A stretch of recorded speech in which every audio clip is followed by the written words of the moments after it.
E aí, bora falar de uma parte do corpo que a gente quase nunca para pensar, mas que, olha, é um negócio fascinante: a orelha.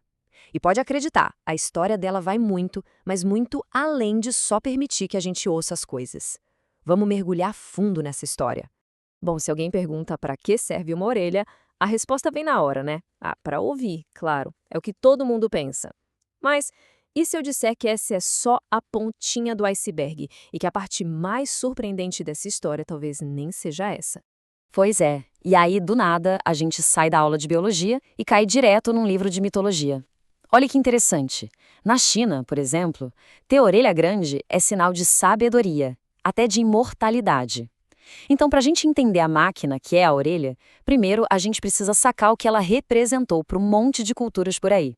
Então, nesse primeiro momento, a gente vai dar uma olhada nesse tanto de história e de símbolo que a humanidade foi criando em torno da orelha. É uma viagem, sério, passando por mitos, religiões, tradições. Olha que coisa maluca. Para alguns povos africanos, como os Dogon e os Bambara, a orelha era um símbolo de sexualidade e criação ao mesmo tempo. A ideia era que a palavra falada não era só um som, ela era tipo uma semente, entrava pela orelha e podia literalmente fecundar, gerar a vida, uma força criadora mesmo. E essa ideia da orelha como uma porta de entrada para a concepção não para por aí, não. Lá no início do cristianismo, tinha a crença de que a palavra de Deus entrou em Maria pela orelha. Era visto como o canal perfeito, puro, sabe, por onde o divino virou carne. Um baita símbolo de obediência, de uma recepção total. E o ato de furar a orelha, então? Nossa, isso tem um peso simbólico gigantesco. É sobre pertencimento, sobre fazer um voto. Pensa só. No Antigo Testamento, era para marcar o vínculo de um escravo com a família. Para os marinheiros, era como um casamento com o mar. E para alguns monges, um brinco significava um voto de celibato. A orelha virava a assinatura de um contrato, de uma conexão para a vida toda. Mas óbvio, nem tudo são flores. Tem o outro lado da moeda. Lembra da história do rei Midas? Então, ele teve que escolher entre a música de Pan e a de Apolo, e preferiu a de Pan. Basicamente, ele escolheu o prazer momentâneo em vez da razão, da harmonia. O castigo ganhou orelhas de burro. Elas viraram o símbolo eterno da insensatez dele. Aí se cá pergunta, né? Como é que uma partezinha do corpo pode ter tanto significado diferente? O que tem de tão especial na orelha? Bom, para responder isso, a gente vai ter que mudar o foco, deixar um pouco os mitos de lado e dar uma espiada na engenharia por trás dela. Chegamos na segunda parte. Agora, a gente vai desmontar essa máquina para entender a engenharia por trás de tanto símbolo. É hora de ver como essa estrutura fantástica funciona na prática.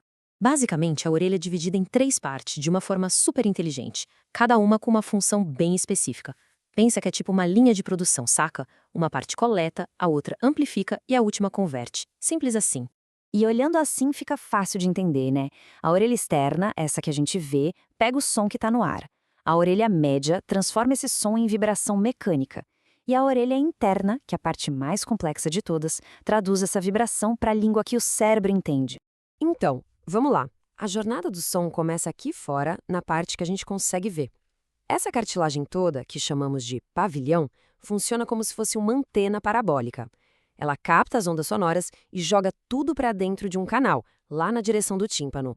Aí a coisa fica interessante. Essa vibração do tímpano bota para mexer 3 ossinhos, minúsculos, são os menores ossos do corpo humano: o martelo, a bigorna e o estribo. E essa sequência funciona como um sistema de alavancas, que amplifica e dá uma baita força para essa vibração continuar o caminho dela para dentro. E aí a gente chega na etapa final. A vibração chega na cóclea, uma estrutura que parece uma conchinha de caracol. Lá dentro tem um líquido e quando ele se mexe, estimula umas células bem pequenininhas. São elas que fazem a mágica final, transformam o movimento em sinal elétrico. E é esse pulso elétrico que o cérebro, finalmente, lê como som. Pô, isso já é incrível, né? Mas segura aí, porque a orelha tem mais um segredo guardado, uma função que é tão importante quanto ouvir, mas que a gente quase nunca se liga que está ali. A essa altura, acho que já ficou claro que a resposta é um grande não, né? Toda essa engenharia que a gente acabou de ver tem uma função dupla. Isso mesmo. A orelha é responsável por 2 sentidos cruciais. Não um, mas 2.